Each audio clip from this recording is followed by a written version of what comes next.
I want to share a question that my 7-year-old asked me the other day. She's smart, but it was a really deep theological question that caught me off guard. She said, "Daddy, did God make the tree and put it in the garden to tempt Adam and Eve?" And I said, "Well, no, honey, God doesn't do anything to tempt us to sin. The tree was part of God's creation, and that was a good thing. But he warned them and forbid them not to eat the fruit from that tree.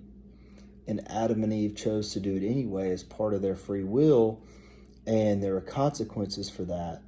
And we talked about free will some, and how God wants us to love him and wants us to obey him, but he's not going to force us to love him and obey him.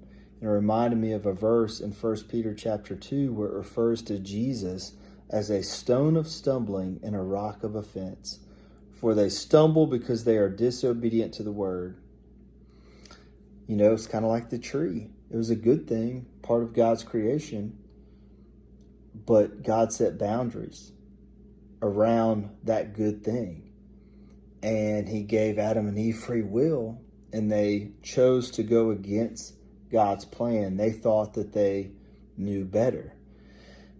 And we do that all the time, and it could be any number of things where God meant it for good. God created it for good, but there are boundaries surrounding whatever that is.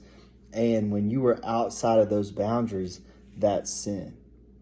And she understood, I told her, how as her father, I want her to love me and I want her to obey me, but I can't force her to love me.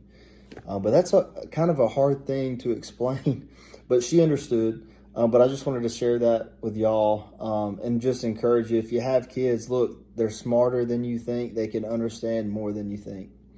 And go read 1 Peter chapter 2.